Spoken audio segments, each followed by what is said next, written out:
Yusuf Bichi, and the Attorney General of the Federation, Abubakar Malami SAN. Despite being granted bail on 2 occasions by different judges, the defendants were only released in December 2019 when domestic and international pressures mounted on the government to obey court orders. At the resumed hearing on their fundamental rights enforcement suits on Wednesday, Justice Eyang Ekwo, in separate proceedings, fixed the hearing of the 2 suits for March 25 after granting the applications for some processes filed out of time by parties. Shoaib was present at Wednesday's proceedings, but Bakari was absent. The Minister of Labour and Employment, Dr. Chris Ngige, has said the inclusion of Nigeria in the list of countries under the U.S. travel ban was a shock to the country. It described the ban as unwarranted because of the contribution of Nigerian professionals to the U.S. economy. The minister spoke during the visit of the United States ambassador to Nigeria, Mary Leonard, to his office, just as the ambassador said the ban was temporary. Leonard had said the visa ban could be resolved between the 2 countries if certain conditions were met by the Nigerian government. According to her, Nigeria needed to meet information sharing goals before the decision will be reversed by the U.S. She said the ban was based on U.S. concerns over the need for information sharing and not about character definition, adding that student visa was not included. The Manufacturers Association of Nigeria, MAN, has commended the federal government's decision to sign the Africa Continental Free Trade Agreement. The National Vice President of MAN, Ali Madugu, made this known in Kaduna, the Kaduna State capital, during a 1-day sensitization workshop for the local manufacturers in the state. Madugu says if the agreement is properly implemented, it will boost the nation's economy, attract investors, combat smuggling, and grow local manufacturing.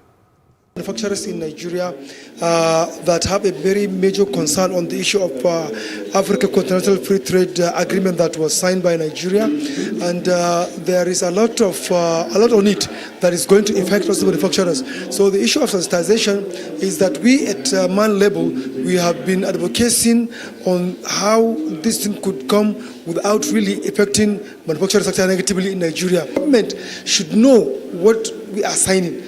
Nigerian government should know what they are signing. They should know the pros and the cons. They should know the advantage and disadvantage. They should know the areas that we should improve in terms of manufacturing in Nigeria. That was why we are saying caution, caution, caution.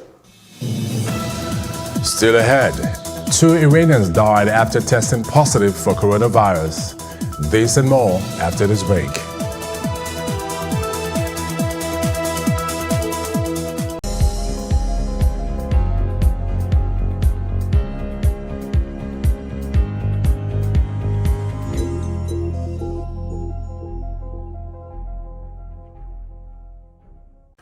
Libya's internationally recognized leader on Wednesday dashed hopes of quickly reviving U.S. ceasefire negotiations after his side withdrew, saying talk on them resuming had been overtaken by events as Eastern forces continue to shell the capital. A near-year-long battle for control of Tripoli worsened on Tuesday when the eastern-based Libyan National Army, the LNA, of Khalifa Haftar shelled the city's seaport for the first time.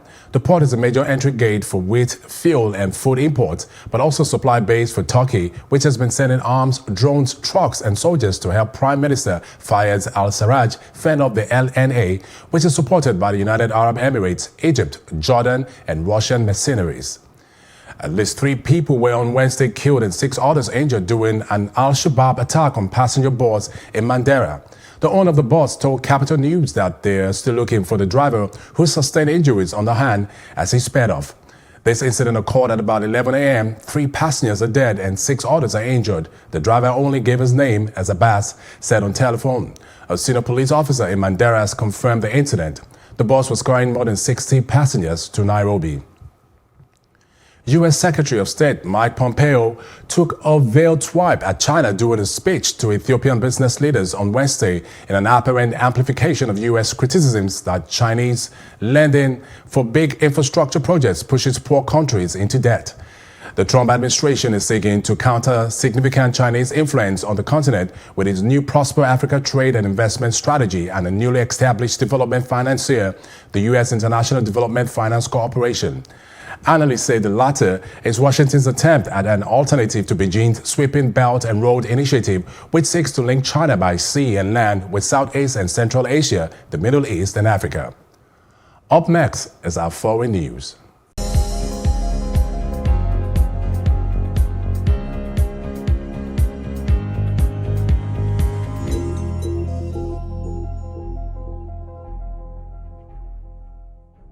I can't imagine what bride price is for. I think that it's nonsense. Totally nonsense. What if it signifies how much you value the person in question? People who would abuse bride price would abuse anything. It is the quality of education that is leading to examination malpractices. There's so much emphasis on the paper rather than the content. We can see our Okay, so it's political not even class. motivating. Yeah, so there's nothing that motivates anybody to want to focus on education. I don't particularly like the fact that I'm driving in traffic and I'm having to avoid human beings who are too busy buying and selling. It's a risk. We need to look at our constitution. That constitution needs to be reworked. No matter what laws you put there, if someone's heart is already towards chopping, they will find a way to make that law work towards their pocket. They're taking the Bible out of context. I think it's that if your right hand makes you sin, cut it off. But they've now transferred it to get rid of the individual. Yeah, she's the right hand. Wednesday. Iran confirmed early on Wednesday its first 2 cases of the virus. Government spokesman Ali Rabi said shortly after report.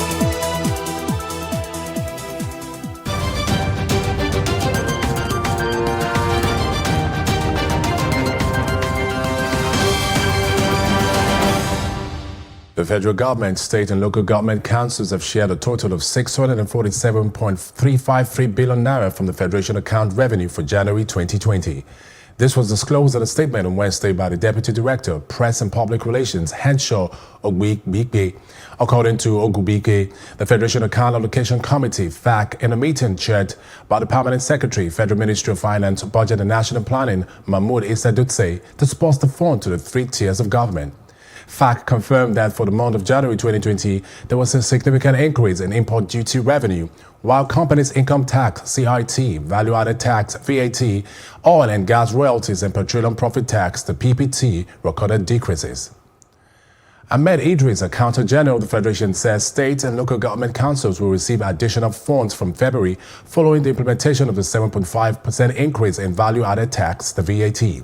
Idris made the assertion on Wednesday while speaking with newsmen at the sideline of the Federation Account Allocation Committee, FAC 2020. The theme of the retreat is efficient federation revenue allocation as the nexus for national economic diversification.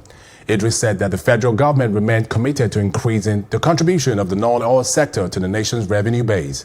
According to him, states are also being encouraged to tap into the vast potential that abound in their respective areas to increase their internally generated revenue, IGR. Still ahead on Plus TV Africa News is our roundup on entertainment and sports news. We'll be back in a moment.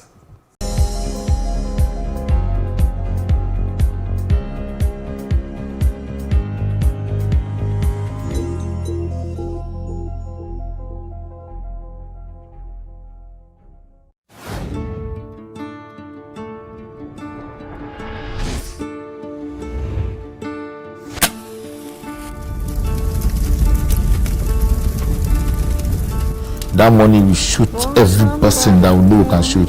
We don't let people die there. You could have killed me for a long period of time. That time why I carry gonorrhea. I first go hospital first, but it no go. Now I come make that mama. He just pulled it, he pointed and shot. What is the soul of a man? They suffer too much. They suffer too much. Issues around the Nigerian police, we have to tackle it holistically.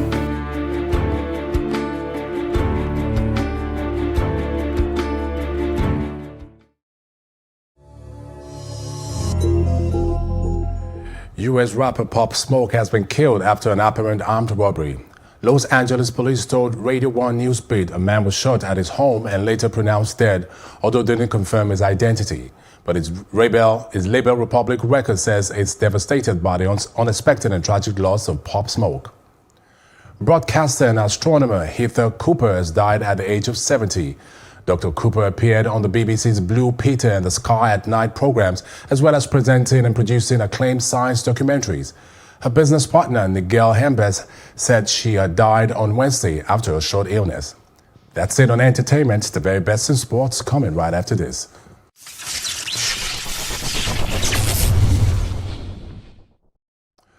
Ole Gunnar Solskjaer says January signing Odion Ighalo is in contention to start the first leg of Manchester United's Europa League last 32 games against Club Brugge on Thursday. The Nigerian striker 30 made his debut in a 2-0 win over Chelsea last weekend when he came on as substitute. The deadline day arrival from Shanghai Shenhua could be involved when the Reds travel to Belgium in a round of 32 on Thursday, February 20, the club said on its website. Fellow January signing Bruno Fernandes is also available to feature for United in the competition despite representing Sporting Lisbon in the group stages. The Portugal international benefits from a change in the cup titles rules in European games.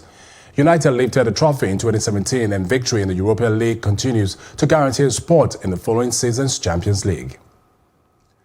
Former Rangers and Aston Villa right back Alan Hutton has announced his retirement from football at the age of 35. Hutton started his career at Rangers where he made his debut in 2002 and went on to win a Scottish title with the Glasgow Giants. He joined Tottenham in January 2008, winning the League Cup that season before he moved to Aston Villa in 2011, where he made 201 appearances before being released last year after Villa clinched promotion back to the Premier League. Hutton also won 50 Scotland caps between 2007 and 2016 and enjoyed loan spells at Sunderland, Nottingham Forest, Real, Mallorca and Bolton at various periods in his career.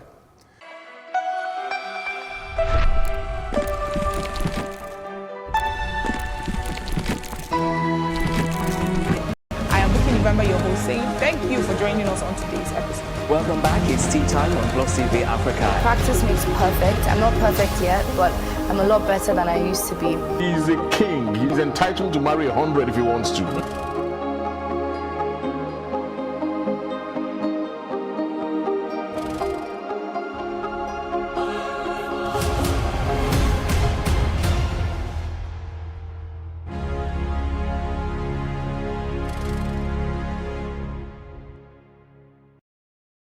The Oshafa Pottery Center lies in the ancient village of Oshafa in Buari Area Council on the northern axis of the Federal Capital Territory, Abuja. It was established in 1991 as part of Mariam Babangida's Better Life for Rural Women project during her tenure as First Lady, showcasing the skill and creativity of women potters in Oshafa community. Sadly, the center, which was a major tourism attraction site and could boast of visits from former U.S. President Bill Clinton, former Egyptian military and political leader Hosni Mubarak, one-time British Prime Minister Tony Blair, and the former Swiss Vice President Ruth Mesler, has now become a shadow of itself. Plus TV Africa, in collaboration with Google Nigeria, alongside media practitioners, journalists and social media influencers, visited the famous Pottery Center to showcase it as one of the important landmarks on Google Maps in Abuja, Nigeria. Google Maps has transit information for nearly 7,000 agencies, which means transport agencies for all around the world who provide transit for people, and more than 3.8 million stations in the world. Over 1 billion kilometer worth of transit results every day. And that's mind-blowing. We were given a demonstration of the local way of making a pot such that designs are achieved using local tools. For example, twisted strings or notch wood over the surface of the clay.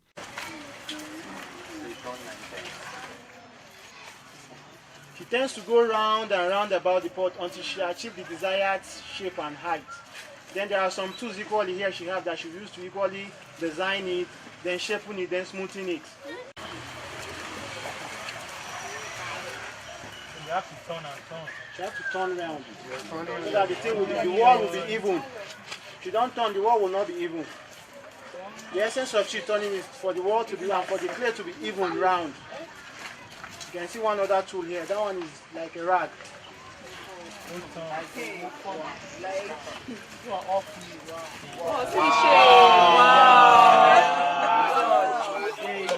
you serious?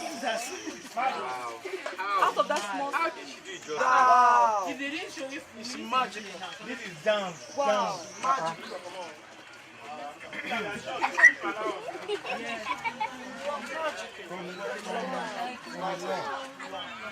That's how stars grow.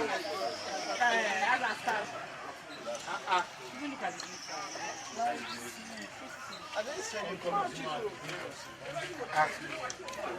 The range of beautiful products created include incense burners, teapots, beads, plates, candle stands, water jars, cooking pots, bowls, and flasks. The people of the Oshafa community have been relentless in sustaining this ancient tradition of pottery making, while they hope the government will come to their aid in terms of investment and well-packaged products for exportation, which will generate more revenue and better their means of livelihood. Elsie Godwin reporting for Plus TV Africa.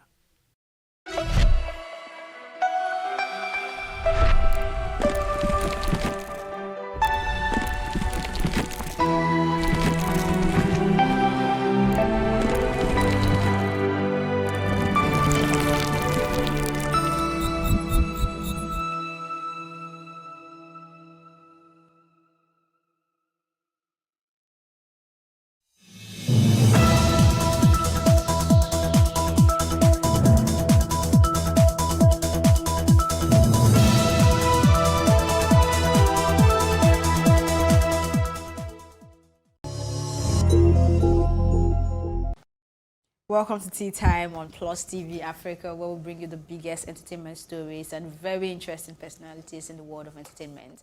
My name is Elsie Godwin, and I've got my very interested co-anchors Ife Omai and Ife Oluwa Oshunke. Hello. What's going on? How you doing? Bless you. What's that? What's wrong? For both of you, honestly. What's what? You sure? Alright, cool. Alright, cool.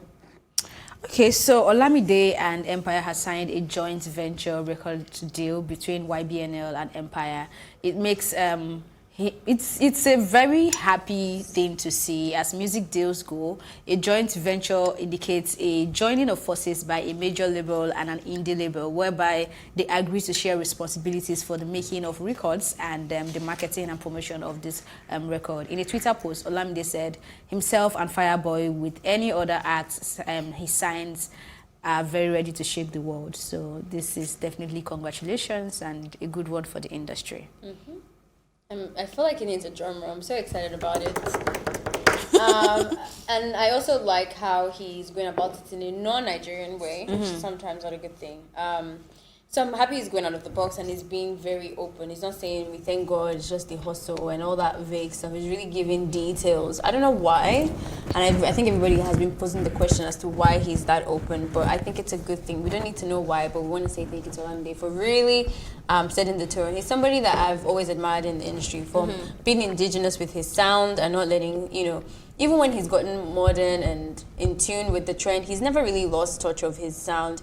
And to see that it's not just about, his talent, but also as a business person, he's quite honest and different. It makes me want to respect him more. I feel like that's a person I would say, okay, he's bringing respect to us. I just like to say thank you for that. So yeah, I'm excited about this news.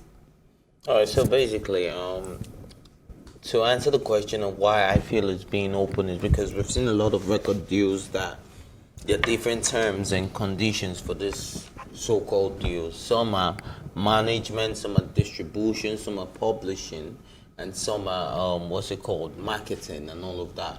So in this case, it's a joint venture. That is, we're going to be splitting our wins and losses. Do you understand? We're going to be putting in 50-50 into everything, and at the end of the day, we know how to split it in the middle. Do you understand? So I think I like the fact that, okay, this one is being open, because a lot of people just come up to you, I just signed a deal with this person, and they're not telling you what type of deal exactly are you signing, because people, it's some deals are not the types that will come with the house, with the money, with this, with that. Now some of them are just publishing, marketing, distribution, all of that. But he's being very open about what this deal entails. That is, okay, so YBNL and Empire, now we're splitting it in the middle, win or lose. You said you were going to tell us why he's being open. What? You said you wanted to answer the question of why he's been open. Yeah, because we've seen precedents of cases where people have not been open and then they come out and then you now start realizing after there's a beef. But this being open is to let you know that, look, it's not all about me anymore. I also have some people that are going to be doing this with me. So it's a joint venture. We're doing this together. So I think that's why he's being open to let people know that, look, it's not just all about Olamide anymore. So if you're doing anything with Olamide, it's with Olamide and Empire. So you're just calling out that, look, I have new partners. For No, but you're talking about an announcement, and it's obvious why he has to make that announcement. But if you read the article, he gave a lot more details as to the percentages, the actions, how it's going to go about. Pretty much just saying how the business is going to run, what this means. Even given the nature of the business that they are venturing together into, and all that stuff. So it's I think it's deeper than that. I don't think we can ever know the reason. I guess maybe he's just trying to set a precedent that nobody has followed. But either ways, we are happy he's doing it. Okay, moving on to the next story, which is some form of a response to what we discussed in the previous episode regarding cooking and wifing. This one says, how many men can come out proudly and say, my wife does not know how to cook or take care of the house? A real hustler will provide for his family and even employ a maid and cook. But now we're Africans, and not just African, but proud Yoruba man. My wife must sabi cook, even if she no go cook all the time, but must sabi. And this is coming from Nigerian singer J1. We don't do local, we do foreign. So. Coming from the local perspective, yes, what June said is absolutely correct. Like, it's okay for a woman to know how to cook too. So is there a stigma with you coming out to say my wife doesn't know how to cook? No, there's no stigma with that. I was going to get there. That it's okay for you to say that, okay, every man wants a woman that knows how to cook.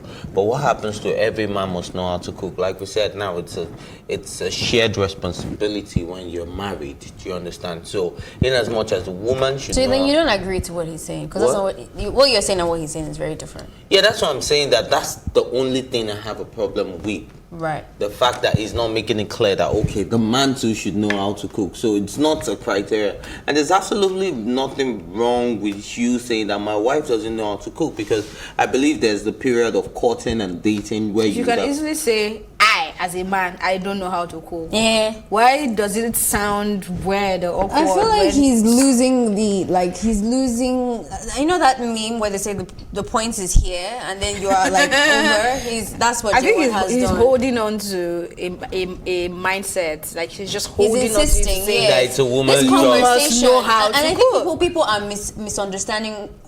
Let me say us, when we say that, what about the man? It's not that we're saying that we shouldn't learn how to cook. This conversation should not be genderized at all. The problem is putting gender to it. And this conversation... Cooking is a lifestyle skill. For every human being.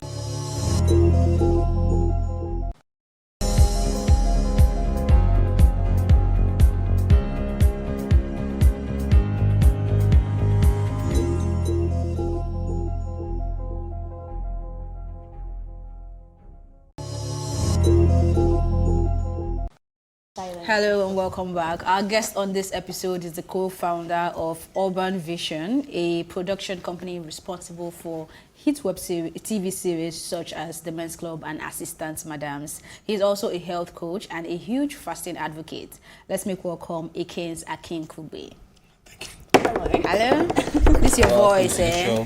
This is your voice. I always hear that I have I don't know whether it's a deep voice or a husky voice. Yeah. But very radio friendly. It's cool. Right, I mean, question, what is fasting? No, before we get into fasting, we're having a conversation before we went on break, and the conversation was around the cooking thing. J1 giving his take on what Pastor Adeboye said and the whole social media noise. Sorry, I called it noise. But what do you think about a woman being expected to know how to cook by force? See, for me, it's a very multifaceted topic, in the sense that when I saw the tweet from the pastor, I knew it was going to open a whole can of worms, and I played devil's advocate for him, thinking, okay, what can be the context of this in this new modern era of Me Too? I mean, women are not going to take that very. It's not going to sit down well with them. But see, the issue is this. Most African people were raised with defined roles. For genders. Your mother was in the kitchen. Your father did little or no chores. Whether we like it or not, He read the newspaper. those people are the products Of that. of that vision. It's almost like how they say to you, when you see a woman, you see her mother. However way you discount it, however way they separate in their ways, there is still a subconscious that's been built while they were growing up that mirrors their mother or father, as the case may be. So the man, with time, would expect that his woman would go into the kitchen, even as a cook, will direct it. Let me give you an example that is personal to me. I was raised by a single mother. My father died when I was 5. I've never expected a woman to make food for me. Because why? I never saw my mother do it for anybody. So it was never my expectation that, okay, when I come home, my wife's going to have made food for me. But guess what? Being a man and knowing that the woman takes care of you somewhat, with time you begin to almost expect, or okay, if nothing, just there's a cook, there's a maid, direct the affairs, or very once in a while, you know. I think the pastor is basically saying it should just be a basic requirement. If you don't know how to cook, you will not eat, or you keep eating out. It's one of the two. So if you are going to settle and have defined roles, I'm playing devil's advocate for the pastor now, thinking that he's not just saying, if you can't cook, and that's the end of the love, don't marry. No, So basically, he doesn't know how to tweet well, because what he's Yeah, doing I don't is think. not, there's more to that. There's more to it. So, and I understand the whole reactions. Really, in this new world now, I mean, you might be able to go to the kitchen and fix something up if you're really hungry. Then, I mean, there's no slave mentality. And the thing about cooking is, I always say, obviously, you guys know I'm a health coach. Look, I'm like, there is nothing like cooked food at home because it has a vitamin. I would say it's called vitamin L. Love. It's in the food. It tastes different. It's the reason why you still go and see your mother and be like, I want to eat a eba. It's not like it's the best eba in the world, but there is love in that. In that. So again, coming from the pastor's angle, I'm thinking those are the things that he meant. If your wife cannot cook for you, how? If she doesn't know how to cook, how will she express love sometimes? Okay. In saying, okay, I made a meal for my husband. Let's not dwell all our conversation on cooking, because if we carry on, we won't be done. So if you were asking a question. When I saw the fasting advocate, I wanted to know what that means to you. Like, what does that really mean? Okay, let me give you guys a brief. I used to weigh 125 kg. And I currently weigh 75 kg. I've kept that off for a couple of years. And in my journey of discovering health, and when I was 125 kg, I was sick. I had a fatty liver, high blood pressure, I was pretty diabetic. I had sleep apnea, which is really dangerous. I could be in this interview now, this program, and I'll fall asleep. You literally see me fall asleep, and I couldn't control it. So in my journey, when I changed my lifestyle, until I discovered that food was medicine, my life never really changed. When I discovered that, then I understood that even though I was having good medicine, I was overdosing on the good medicine. So when I discovered the miracle of fasting, my life changed. All of us, most people on planet Earth, are eating too much. Let me give you something that will sink in your head. How many people die of starvation in the world? There are more people dying of eating too much than people starving. Look at the people dying in the war fronts. They survive on little rations. They don't die. Even those horrible pictures they show of the kids with bare bones, they are alive. So is your fasting dry, or is it? No, it depends. I do this program called Fasting with Akins, where I coach a bunch of people on how to fast. And life changes in this period. We have different cycles of fasting. There's There's targeted fasting for certain hours. There are times where we're dry, the times where we have water only. Right. I think the longest we've done is 5 days of, that's 120 hours of no food. These fastings, are they for spiritual purposes or strictly for health purposes? I like that question, you see, because the idea people have of fasting is always spiritual. Yeah. But you see, that's because religion pushed fasting. Now science has caught up with religion, knowing that fasting is actually beneficial for the body. So by virtue of you abstaining from food, you will connect to your higher self. You don't have to be, look, even the people that watch African Magic, for instance, if they're going to do a sacrifice, they abstain from food. Why? Because there's something about food that lowers you from attaining your higher spiritual self. It lowers your vibration. So by virtue of staying away from food, you will connect to the spirit. However, whatever spirit you want to connect to is up to you. Yeah. So more spiritual than religious. So regardless of what your aim is, if you center your focus, you would achieve the spiritual. Just to go into your conversation, so people just don't think that you're a food coach. You have a lot of layers about you. You're also into, like say, TV, making. Yeah, that's my day job. Right. And it's been crazy, the reactions to it, especially I don't know, I know you work with Red TV, but is it that you do all the shows on Red TV, like Hot Topics, or just Assistant Madam and? No, we I mean, I don't even know if I should say we work for Red TV. It's such a brilliant marriage between, our company, Urban Vision, and Red TV. Obviously, we have 2 titles with Red TV now, Men's Club and Assistant Madam. So it's a joint collaborative effort with both of us. It's an amazing family. So these productions are exclusively. Now with the boys Men's Club, I'm the kind of content watcher that goes to the comments while the movie is going on, and it's crazy down there. There's a big comparison between Men's Club and Assistant Madam, and it looks like Men's Club has more favors and has more positive feedback. Now, do you think that it's because women are just more criticized, or do you actually think low-key Assistant Madam just wasn't done as good as Men's Club? Okay, let me address that. Remember that, first of all, we're approaching the 3rd season of Men's Club. So the eyes that we have on Assistant Madam now, we did not have that in Men's Club season 1. No.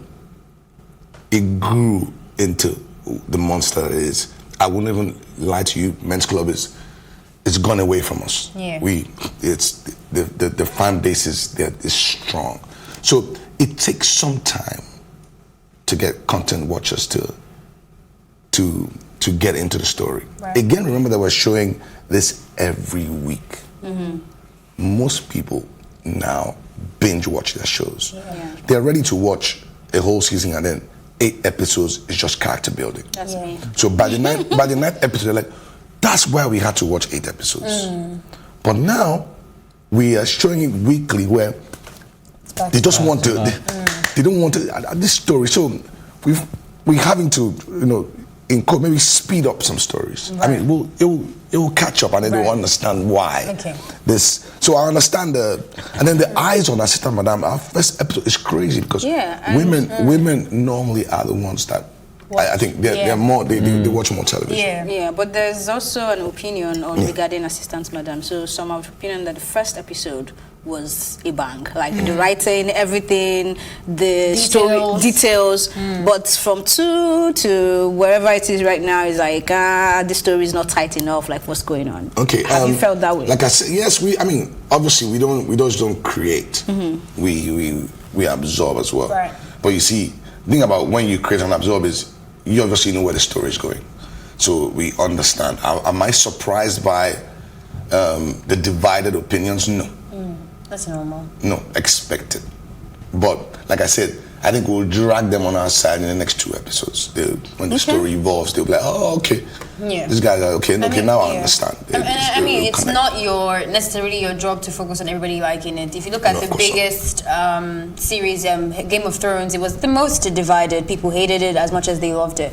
So the main focus isn't really about them liking. It's really about the storyline. And I think I'm going to build on Elsie's question when she says, like, why that type of storyline? Both your shows are a bit controversial and scandalous, sort of, and I think the women's one even goes more deeper in terms of now doing this high class like escort thing going on, and there's different facets to that. There's the business side, which Osas plays. I'm not really good with the names. I just know the actual names. The role that Osas plays is a lot more business and with the mind, and doesn't even actually sleep around. And then there's Tamara, obviously not her, but the character who does more with the body and the pretty face and all. So there's different layers into that, but it's still about something that's super controversial. Why did you pick that? Okay, you see, the thing about our shows is we don't, we literally sit down and mirror stories that we know. I'll give you an example. Men's Club was simply us here having a drink with a couple of guys, me and my partner Tola were just singing, and then one of the guys was just relating what happened to them in the day. I'm like, this is a show. Yeah. And we went back and created it, got it right in, and then we had the show.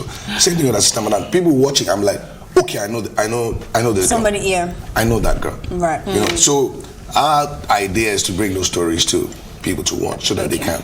Because they hear about it. I wish we had more time, because I would have loved to differ when she said it's a story. Game of Thrones was fiction. This is more like you said, mirroring people's lives. So people expect a level of accuracy, but we have to go. We'll probably have you again soon. Thank you so much for being our guest, and thank you for watching Tea Time on Plus TV Africa. Remember, you can watch this conversation all over again by visiting our YouTube channel at Plus TV Africa, and also do remember to subscribe. You can also watch Tea Time on R2 TV and in London on Ben Television. My thank you as always to go to my co-anchors Ifeolu Oshunkaye, and again to our guests. Thank you for being here. My name is Elsie Godwin, saying see you later.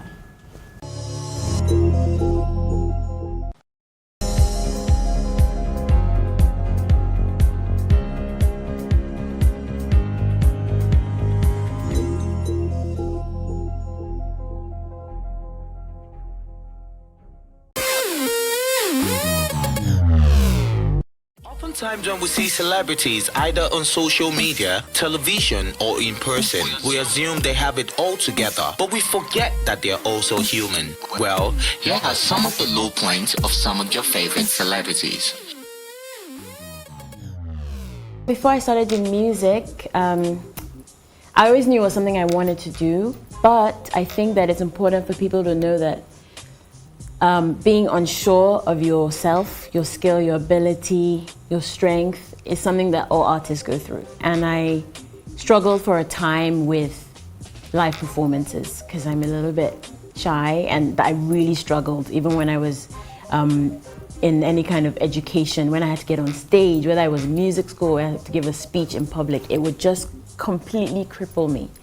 And so I went through quite a few years of what I would call like hardcore street training, and that would involve busking. So busking is when you just pick a street corner, when I lived in London, and just start singing to people. And it's difficult, it's harder than it looks, because people are walking past you.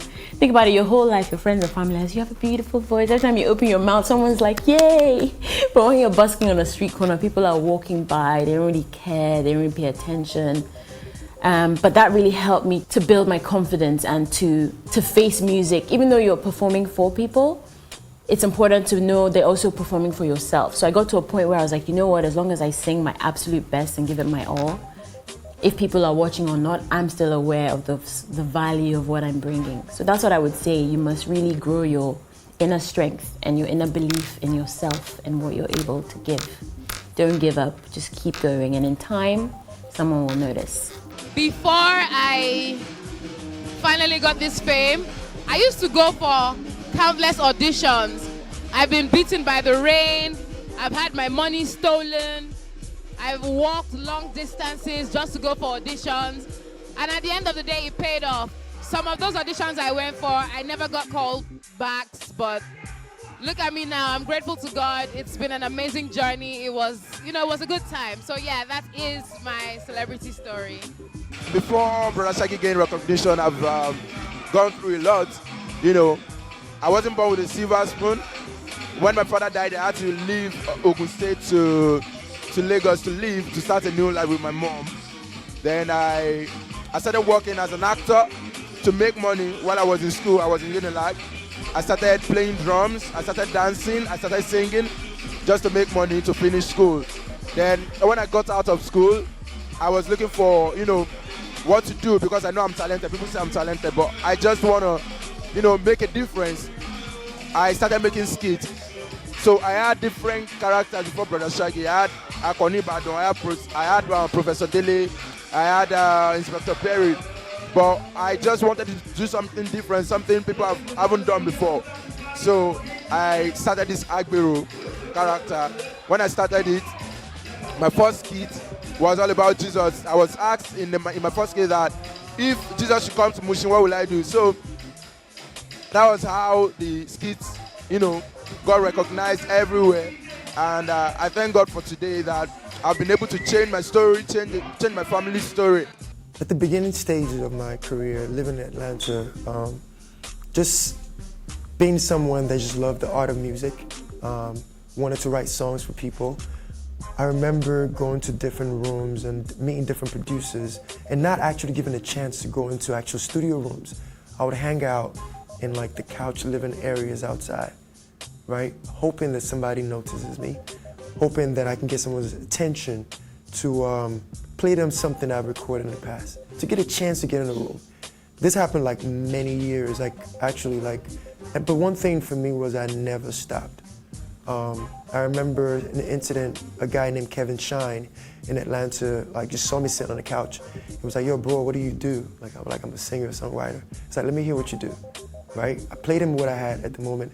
This was after many months of going back and forth to the same studio. This was a place where all the big stars come. Playing him one of the songs I had, it was pretty decent, it was okay. But he heard something in me that made him introduce me to somebody else, right? I met another amazing producer that did a lot of big records for Case. This guy, his name is Kenneth Smooth. He produced Touch Me, Tease Me by Case, old record. A lot of R. Kelly records back in the days, veteran producer. From that I met somebody else, I met someone else, right? I think this life is a journey. You can't doubt yourself at the beginning stages. Nobody sees your vision, right, except you.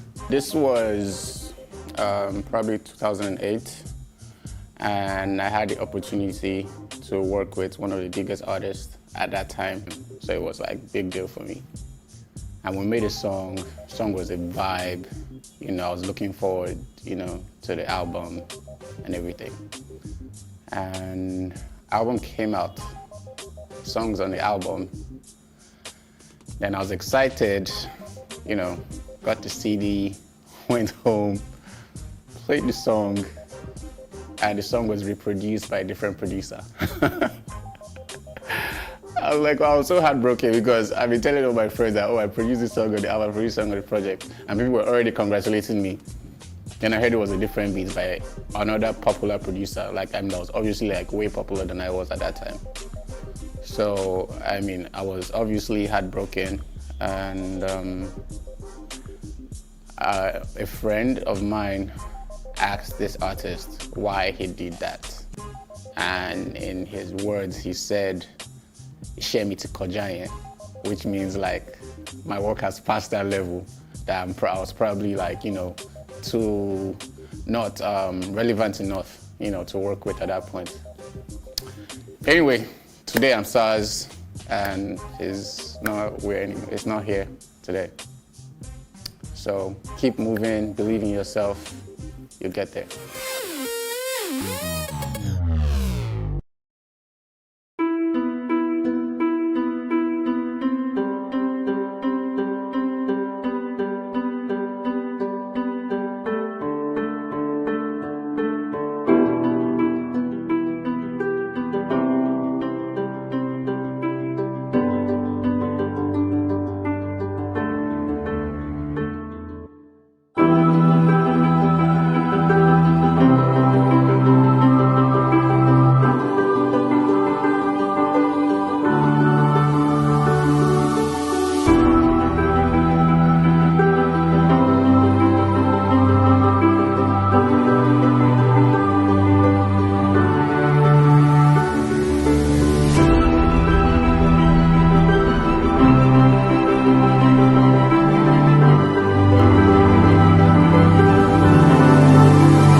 establishes Interim Management Committee of Niger Delta Development Commission.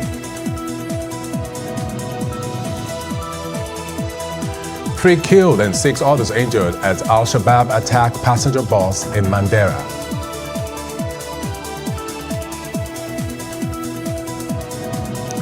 And on the foreign scene, 2 Iranians died after testing positive for coronavirus.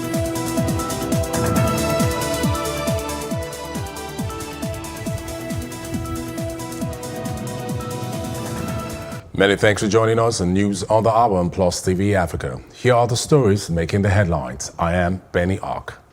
President Muhammadu Buhari has enlarged the Interim Management Committee of the Niger Delta Development Commission from 3 to 5. A new acting managing director, Professor Kembre Dikumo Ponde, has also been named to replace John Nune.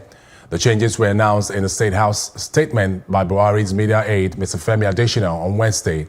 It said the 5 members of the committee are now Professor Kembre Dikumo Daniel Ponde, who is the acting managing director, replacing Barrister Joe Nune, Dr. Cairo Ojubo, acting executive director of projects, and Ibanga Bassi Etang, acting executive director of finance and administration. Mrs. Caroline Nagbo, member, and Cecilia Bukola Akintomide, OON, a former vice president with African Development Bank, member. Professor K.D. Ponde, the new acting managing director, is a professor of medicine at the Niger Delta University and former provost, College of Health Sciences of the institution. President Buhari had earlier approved that the Interim Management Committee will be in place till the forensic audit of the NDDC was concluded. Some Nigerian ministers were at the Nnamdi Azikiwe International Airport on Tuesday to supervise the process and screening of the passengers coming into the country in order to prevent coronavirus spread. They include the Minister of Information, Lai Mohammed, Minister for Aviation, Hadi Sirika, and Minister of State for Health, Olu Nimbe Mamora, and Minister for Humanitarian Affairs, Disaster Management and Social Development, Sadia Umar Farouk. Mohammed, while addressing journalists during the inspection tour, assured the screening and adequate surveillance are ongoing at major entry points to the country to prevent the spread of the virus. Boko Haram insurgents on Tuesday attacked 2 communities located 6 kilometers from Chibok in Borno State, where over 200 schoolgirls were abducted by the sect in April 2014. The terrorists reportedly attacked Kwarangulum and Siha villages, burning houses and other property during the raid. But troops stationed in Chibok were said to have mobilized to the communities on the siege.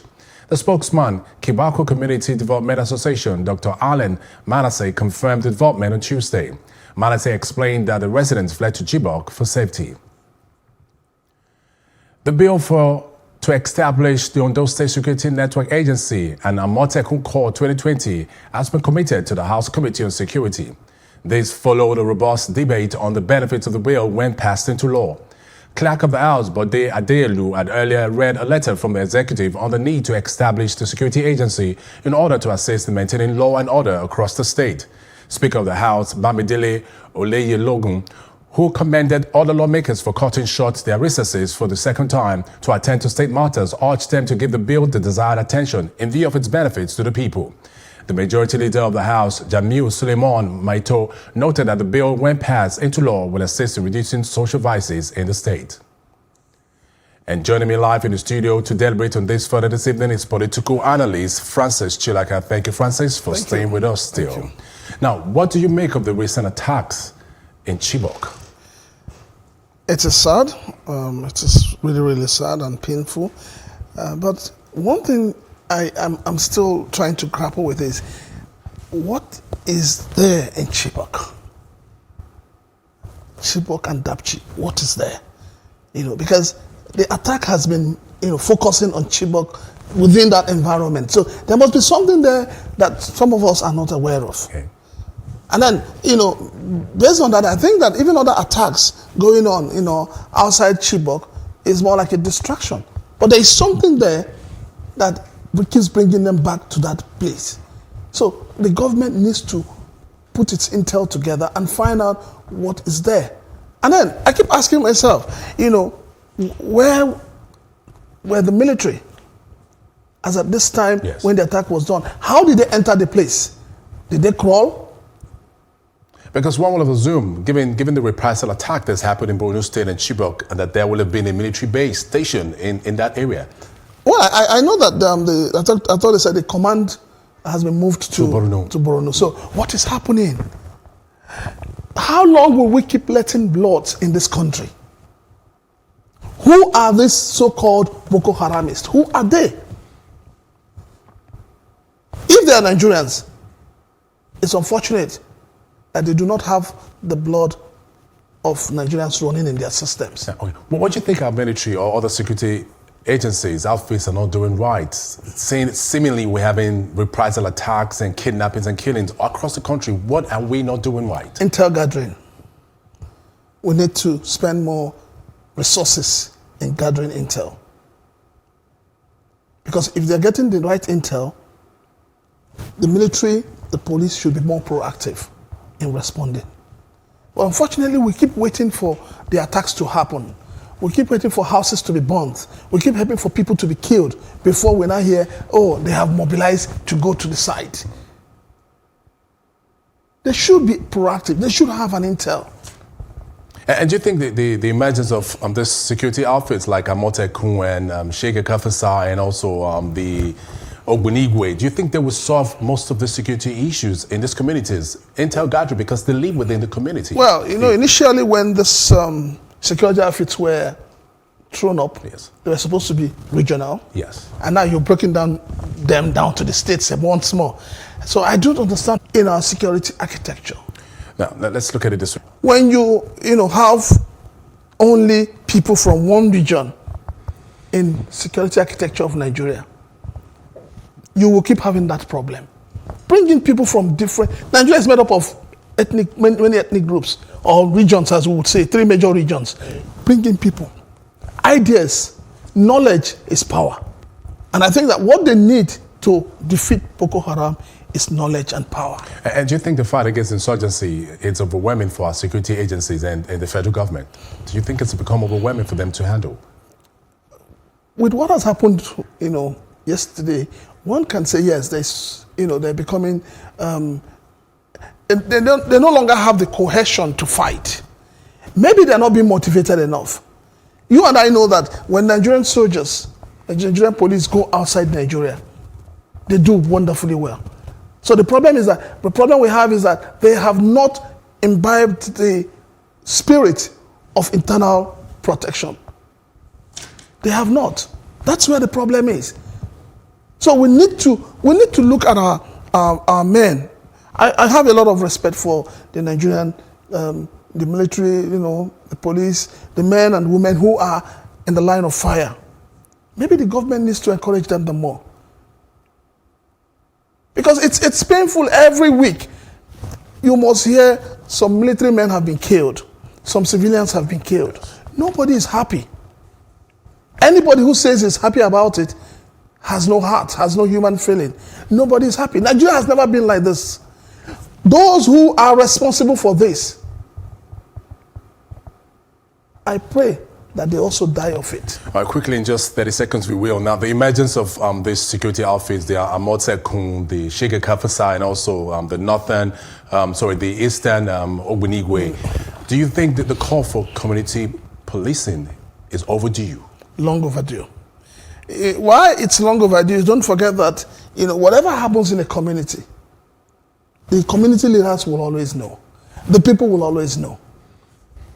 And this is what this new security outfits are meant to do, complement, because they know the people.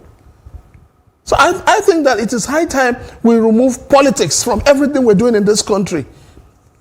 Our problem is that everything in Nigeria has been politicized. It's either my own person gets it or nobody gets it. And then it boils down to the fight on corruption. This government is not fighting corruption the way corruption should be fought. Francis Chilaka, political analyst, thank you very much for your contribution on News on the Hour.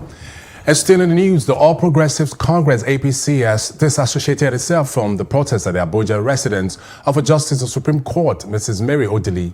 The party's Deputy National Publicity Secretary, Yakini Nabena, who said this at a news conference on Wednesday in Abuja, narrated that some protesters who identified themselves as APC supporters were sponsored by the opposition party. Nabena also described the protests as a ploy to portray Bayelsa APC governorship candidate David Lyon as his supporters in a bad light. He called on the judiciary to ignore the opposition party's antics. The Bayelsa State House of Assembly has elected a new speaker, Abraham Ngbobre, who represents Brass Constituency 3. Ngbobre was nominated as speaker following a motion moved by Bernard Kenebi, a member representing Shagbama 2, and seconded by Wisdom Fafi, a member representing Kolokuma and Okpokuma 2. It took over from Monday Bobu Obolo, who represents Southern Ijaw Constituency 2. Obolo said the step aside asked the speaker to pave the way for a lawmaker from Bayelsa East Senatorial District in the spirit of power balancing following the emergence of Senator Duyo Diri as the state governor. Meanwhile, the Federal High Court in Abuja has fixed March 25 for the hearing of the 1 billion naira fundamental rights enforcement suit instituted by activists and publisher of the Sahara reporters Omoyele Sowore and Olawale Bakare over the alleged illegal detention prior to the release in December 2019. Sowore and Bakare, who were being prosecuted by the federal government on charges of treasonable felony, had in November 2019 instituted their separate suit against the Director General of the Department of State Service, Yusuf Bichi, and the Attorney General of the Federation, Abubakar Malami SAN. Despite being granted bail on 2 occasions by different judges, the defendants were only released in December 2019 when domestic and international pressures mounted on the government to obey court orders. At the resumed hearing on their fundamental rights enforcement suits on Wednesday, Justice Eyang Ekwo in separate proceedings fixed the hearing of the 2 suits for March 25 after granting the applications for some processes filed out of time by parties. Sowore was present at Wednesday's proceedings, but Bakare was absent. The Minister of Labour and Employment, Dr. Chris Ngige, has said the inclusion of Nigeria in the list of countries under the U.S. travel ban was a shock to the country. It described the ban as unwarranted because of the contribution of Nigerian professionals to the U.S. economy. The minister spoke during the visit of the United States ambassador to Nigeria, Mary Leonard, to his office, just as the ambassador said the ban was temporary. Leonard had said the visa ban could be resolved between the 2 countries if certain conditions were met by the Nigerian government. According to her, Nigeria needed to meet information sharing goals before the decision will be reversed by the U.S. She said the ban was based on U.S. concerns over the need for information sharing and not about character definition, adding that student visa was not included. The Manufacturers Association of Nigeria, MAN, has commended the federal government's decision to sign the Africa Continental Free Trade Agreement. The National Vice President of MAN, Ali Madugu, made this known in Kaduna, the Kaduna State capital, during a 1-day sensitization workshop for the local manufacturers in the state. Madugu says if the agreement is properly implemented, it will boost the nation's economy, attract investors, combat smuggling, and grow local manufacturing. Manufacturers in Nigeria that have a very major concern on the issue of Africa Continental Free Trade Agreement that was signed by Nigeria, and there is a lot on it that is going to affect also manufacturers. So the issue of sensitization is that we at MAN level, we have been advocating on how this thing could come without really affecting manufacturing sector negatively in Nigeria. Government should know what we are signing. Nigerian government should know what they are signing. They should know the pros and the cons. They should know the advantage and disadvantage. They should know the areas that we should improve in terms of manufacturing in Nigeria. That was why we are saying caution, caution, caution. Still ahead, 2 Iranians died after testing positive for coronavirus. This and more after this break.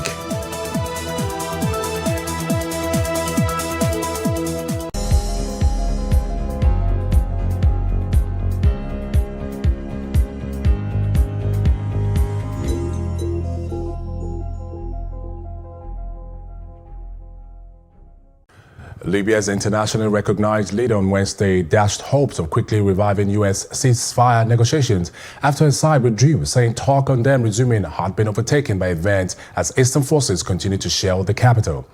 A near-year-long battle for control of Tripoli worsened on Tuesday when the Eastern-based Libyan National Army, the LNA, of Khalifa Haftar shelled the city's seaport for the first time. The port is a major entry gate for wheat, fuel and food imports, but also supply base for Turkey, which has been sending arms, drones, trucks and soldiers to help Prime Minister Fayez al-Sarraj fend off the LNA, which is supported by the United Arab Emirates, Egypt, Jordan and Russian mercenaries. At least 3 people were on Wednesday killed and 6 others injured during an Al-Shabaab attack on passenger boats in Mandera. The owner of the boats told Capital News that they are still looking for the driver who sustained injuries on the hand as he sped off.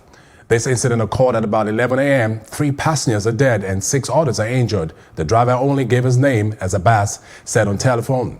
A senior police officer in Mandera has confirmed the incident. The bus was carrying more than 60 passengers to Nairobi. U.S. Secretary of State Mike Pompeo took a veiled swipe at China during a speech to Ethiopian business leaders on Wednesday in an apparent amplification of U.S. criticisms that Chinese lending for big infrastructure projects pushes poor countries into debt. The Trump administration is seeking to counter significant Chinese influence on the continent with its new Prosper Africa trade and investment strategy and a newly established development financier, the U.S. International Development Finance Corporation. Analysts say the latter is Washington's attempt at an alternative to Beijing's sweeping Belt and Road Initiative, which seeks to link China by sea and land with Southeast and Central Asia, the Middle East and Africa. Up next is our foreign news.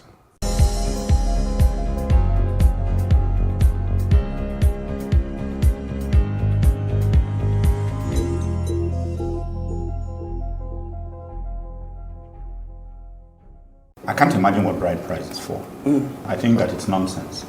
Totally nonsense. What if it signifies how much you value the person in question? People who would abuse bride price would abuse anything. It is the quality of education that is leading to examination malpractices. There's so much emphasis on the paper rather than the content. We can see our political class. Yeah, so there's nothing that motivates anybody to want to focus on education. I don't particularly like the fact that I'm driving in traffic and I'm having to avoid human beings who are too busy buying and selling. It's a risk. We need to look at our constitution. That constitution needs to be reworked. No matter what laws you put there, if someone's heart is already towards chopping, they will find a way to make that law work towards their pocket. They're taking the Bible out of context. I think it's that if your right hand makes you sin, cut it off. But they've now transferred it to get rid of the individual. Yeah, she's the right hand. The problem.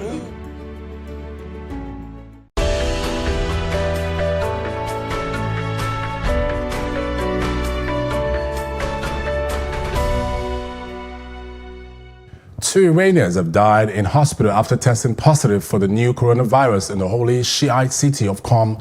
The head of the city's University of Medical Sciences told Mehr news agency on Wednesday. Iran confirmed earlier on Wednesday its first 2 cases of the virus. Government spokesman Ali Rabi said shortly after reports that preliminary tests on the 2 had come back positive. The health ministry said earlier that the patient had been put in isolation. Rabi did not give the nationality of the 2 people infected, but some reports suggested that they were Iranian nationals. Up next, federal government, state and local government councils shares total of $647.35 billion from the Federation account revenue. That's our business news after this break.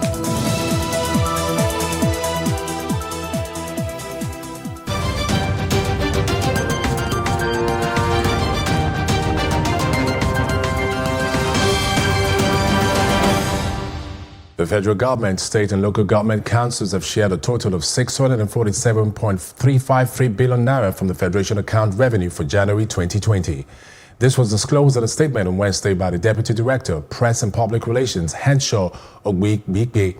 According to Ogbike, the Federation Account Allocation Committee, FAC, in a meeting chaired by the Permanent Secretary, Federal Ministry of Finance, Budget and National Planning, Mahmoud Issa Dutse, dispersed the fund to the 3 tiers of government.